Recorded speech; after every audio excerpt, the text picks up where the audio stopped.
Para entender o século XX, com todas as suas guerras, ideologias e transformações gigantescas, a gente precisa olhar para um ano específico, 1917. A Revolução Russa não foi só um evento lá na Rússia, não. Ela foi o estopim que botou fogo no planeta e que de fato definiu a era moderna.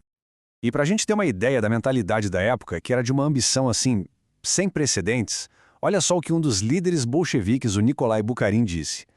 Ele achava que eles estavam começando um período revolucionário que podia durar 50 anos, até que a vitória fosse total, no mundo inteiro.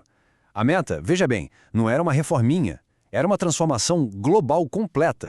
Mas, claro, essa ambição toda não surgiu do nada, né? Ela nasceu ali das cinzas de um mundo que estava se despedaçando, um mundo completamente devastado pela Primeira Guerra Mundial.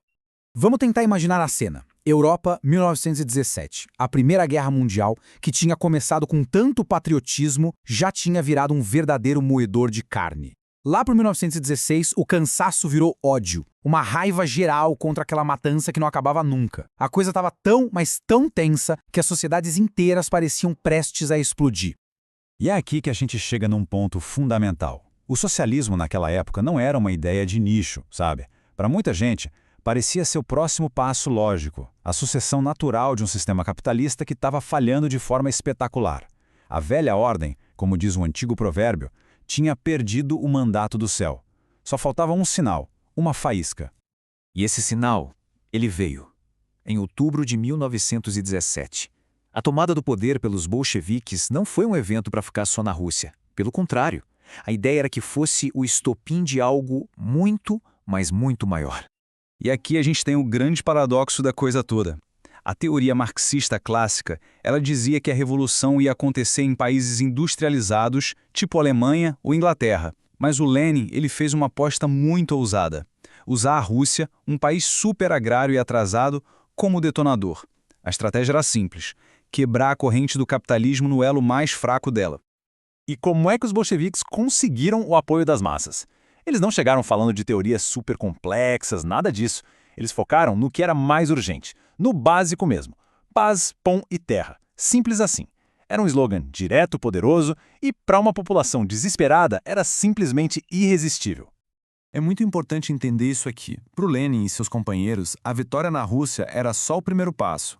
O objetivo final nunca foi uma Rússia socialista isolada. Era a Revolução Mundial.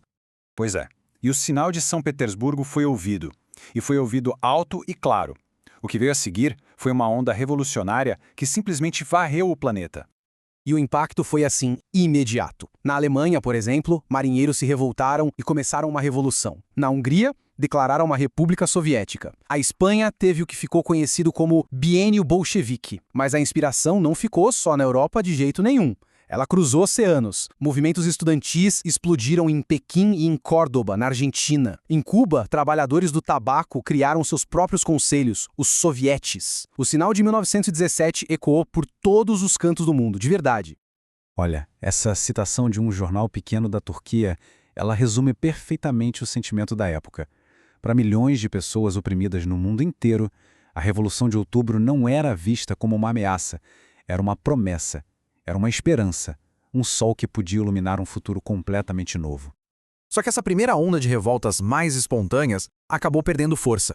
E aí, a revolução precisou de uma nova ferramenta, o instrumento pensado para durar e para organizar essa mudança global. E é isso que nos leva a uma das invenções políticas mais eficazes do século XX, o Partido Leninista de novo tipo. Pensem nele não como um partido político comum, mas quase como uma máquina. Uma organização de revolucionários profissionais, superdisciplinados, centralizados, agindo como uma verdadeira força de ataque global. Foi de fato uma inovação impressionante em engenharia social. E a eficácia desse modelo? Bom, os números falam por si. Em pouquíssimas décadas, coisa de 30, 40 anos, 1/3 de toda a humanidade já vivia sob regimes que nasceram diretamente desse modelo bolchevique de 1917. Isso é uma expansão mais rápida e mais ampla do que a de qualquer outro movimento político da história moderna. É impressionante. Ok, mas com o tempo ficou bem claro que aquela revolução mundial que eles sonhavam não ia acontecer do jeito que foi planejado. E é isso que nos leva ao legado super complexo e cheio de paradoxos de 1917. Então, fica a grande pergunta. Se o objetivo final, O comunismo mundial não rolou? Quer dizer que a revolução foi um fracasso? Bom, a resposta é bem mais interessante do que um simples sim ou não. É aqui que entram as grandes ironias da história. Porque, talvez, o maior impacto da Revolução Russa não foi nem ter criado um mundo comunista, mas sim ter forçado o capitalismo a se transformar para sobreviver. O medo da Revolução, por exemplo, incentivou reformas, a criação de estados de bem-estar social, o Exército Vermelho foi absolutamente fundamental para derrotar o Hitler e a ameaça comunista acabou acelerando o fim dos impérios coloniais e, ao mesmo tempo, fortaleceu a social-democracia na Europa. Olha que coisa. Então, o ponto central é este aqui. Gostando ou não, não dá para entender a história do século XX sem a Revolução de Outubro.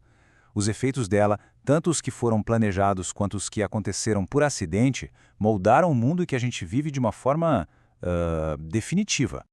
E para fechar, vamos ficar com o pensamento do grande dramaturgo Bertolt Brecht.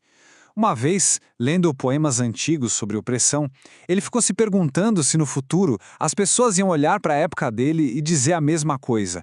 Nossa, até naquela época existia isso? A Revolução de 1917, com todos os seus acertos e suas tragédias imensas, foi parte dessa luta contínua, uma luta cujos ecos, bom, a gente ouve até hoje.